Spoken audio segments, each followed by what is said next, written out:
Thank you, Dr. Sisson.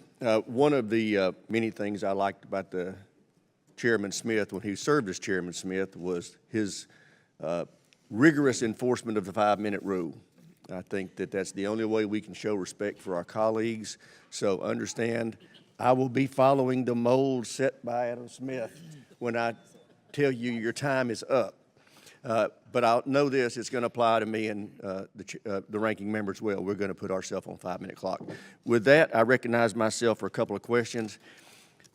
Recently, we've heard from military leaders that we could have a U.S. conflict with China in the near future.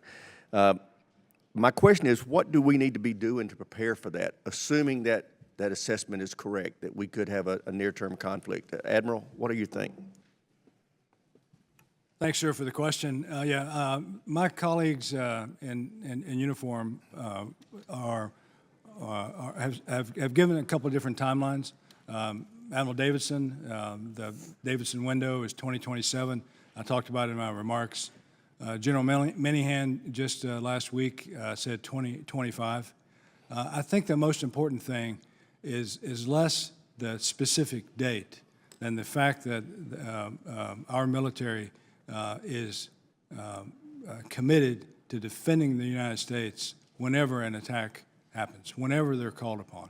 And I think that Admiral Aquilino, who's the current Indo-PACOM commander, is doing just that. You know, he's developed this concept called see, blind, and kill. You know, see the enemy, blind the enemy, and then kill the enemy.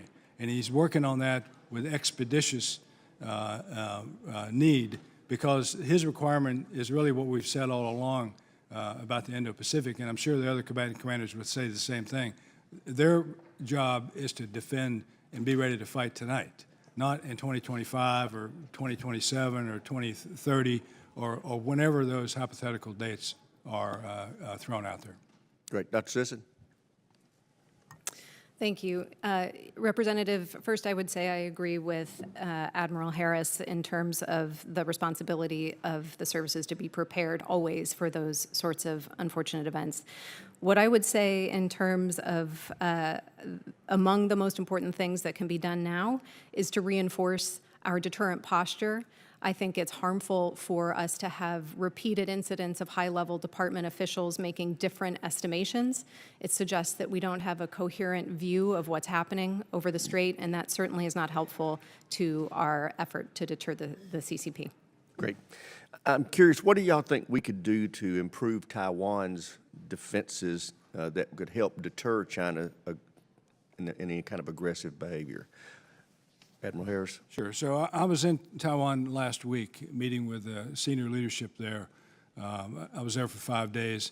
I got a chance to travel down to Kaohsiung, Taiwan, to look at the progress they're making on their Indigenous Defense Submarine, or IDS. I believe, Mr. Chairman, that there's a lot that we are doing, but there's a lot more that we could do. For example?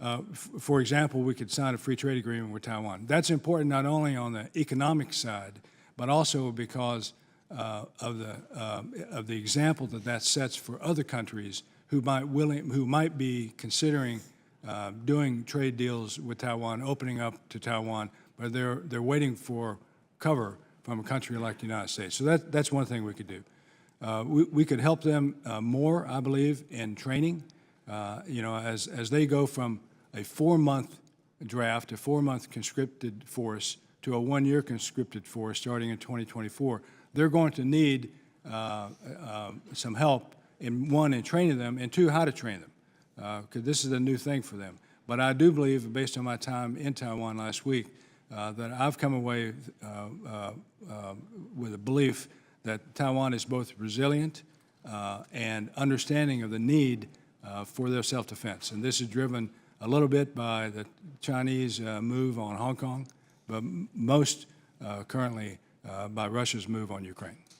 Dr. Sisson, is there anything in particular you'd like to see us do to help Taiwan be more able to deter any aggressive behavior from China? I think it's absolutely the case that there can be changes made to enhance the porcupine position in the defense concept, and those are things like investments in short-range anti-air and anti-ship defenses, naval mines, and so forth. I'm sure I don't need to tell the committee those specifics.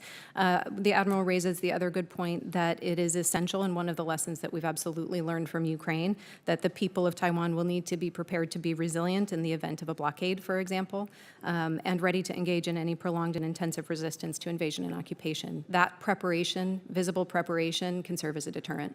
Great. Thank you very much. Chair, and I recognize the ranking member. Thank you. Bill